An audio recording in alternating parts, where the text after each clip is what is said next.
y'all, how's it going? I wanted to come on today and give us a little creative thing to do.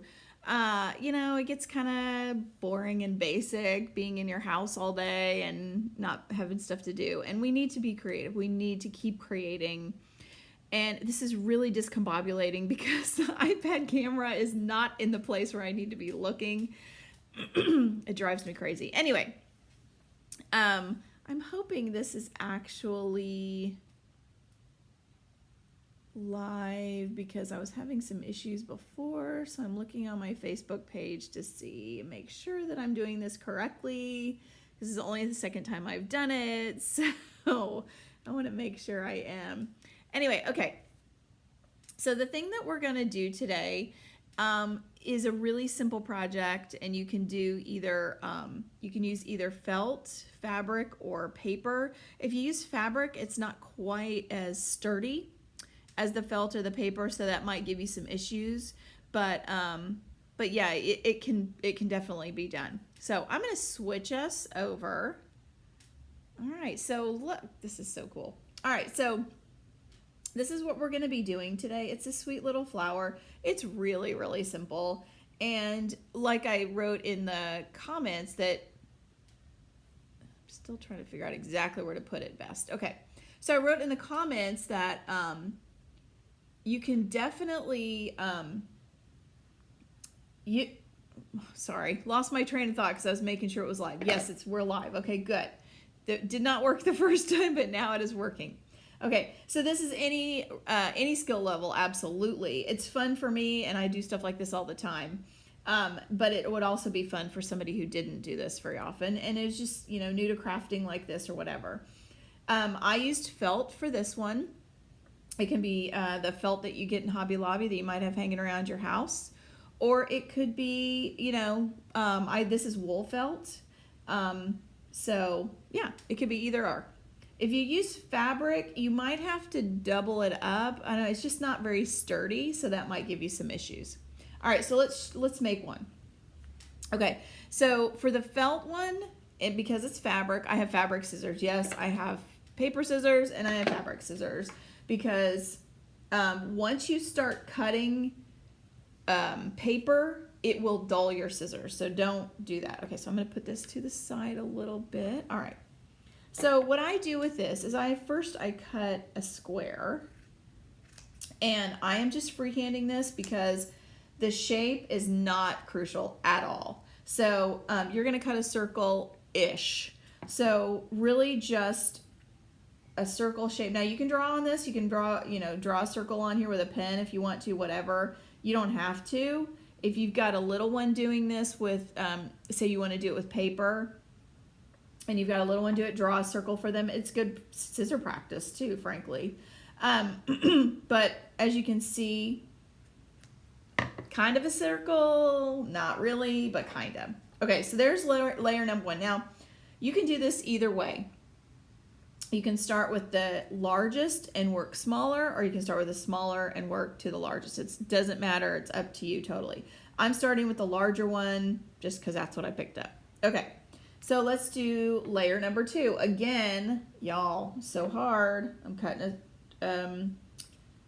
cutting a square-ish shape and freehanding a circle. And truthfully, I think it's cuter if it's not a perfect circle because it's more that sort of folk art look. How's that look? So I'm going to test it out. It's got a few little pointy spots that I'm not too hip on. So I'm going to cut those off a little bit. All right, there we go. Okay, that's good. All right, now I'm going to do another color. Again, cutting just a little rectangular squarish shape. And freehanding. See how fast this goes too? That's the cool thing about this too, is you could do a whole bunch of these and give them as gifts. See that? I thought that was too big, so I'm going to trim it down. I originally made this for little Mother's Day kind of add-ons for packages or whatever. So it would be great for that. I mean, Mother's Day is coming up soon, so you can have your kids start working on this, or do it for your own mom, whatever. All right, so you'll see, really simple. Then what you need to do is take a button, can be any kind of button you want, anything you got laying around. Shoot, if you've got, you know, old clothes you're not wearing and you got buttons on them, take them off and use them on this. It doesn't matter. It's just whatever. Oh, I have this one other button here. This one's kind of cute too. I had this in my stash. And then what you're going to do, as you can see here, is you're going to stitch it on with, I used embroidery thread, but you can use any kind of thread. I used embroidery thread because you could see the color in the middle, but if you've got regular thread, you can absolutely use that. Now, we have embroidery thread. Walmart does, so if you're going for groceries another way, you can definitely get embroidery thread there. They also have buttons. I don't know about felt. Anyway, okay, so let's, so we like the way that looks, but we need now to add a leaf. So, sorry, can't see that one, can you? So I'm just cutting, this one is a longer rectangle. And again, freehanding, you're gonna just cut a leaf shape. Y'all, so easy. Okay, now you're gonna just stick that behind. Now I think it might be cute to, I did cut another one out earlier. I think it might be cute to do a second leaf on there if you'd like. Totally up to you. And then what you're gonna do is you're gonna stitch through, now it goes through all the layers, and the only thing holding this together is this button with the stitching all through all the layers. Now if you've got a little one doing this, you might wanna help them with the needle, of course. But, and then when you're done stitching them together, sorry, still trying to figure out exactly where the best place to hold this is. There we go. Okay, you're gonna use one of these pins. Now I'm pretty sure Walmart has these as well. I don't know that for sure, so you may have to order these. Joann's has them. They're doing curbside. I do not, unfortunately, have any of these right now, but not hard to find. I think Walmart would have these. I'm pretty sure in like the jewelry section or whatever. So just stitch it on. I just used embroidery thread. Simple.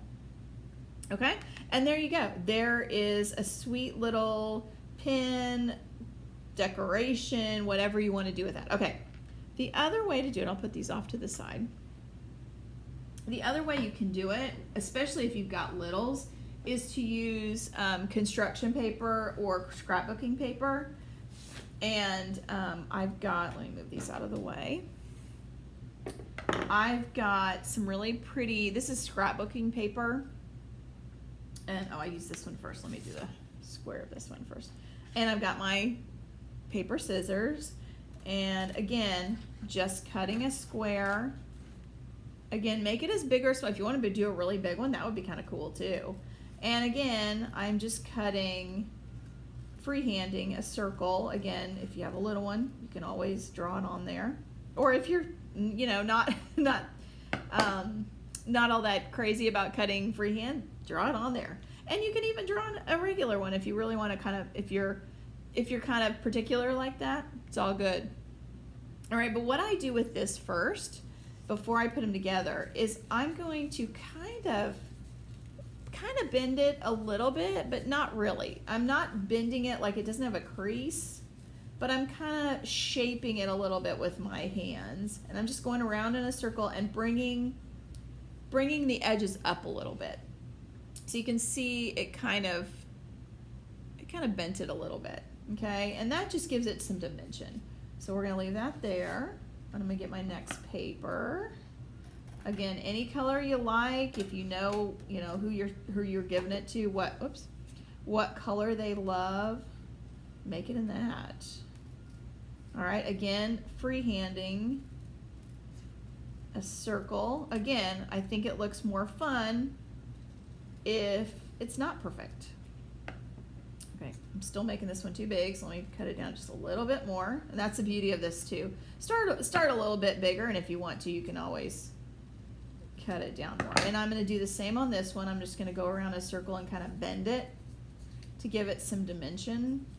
You don't want to actually fold it. You're just kind of pushing it a little bit. Okay, so there's that. And I'm going to get this bright blue color for the center.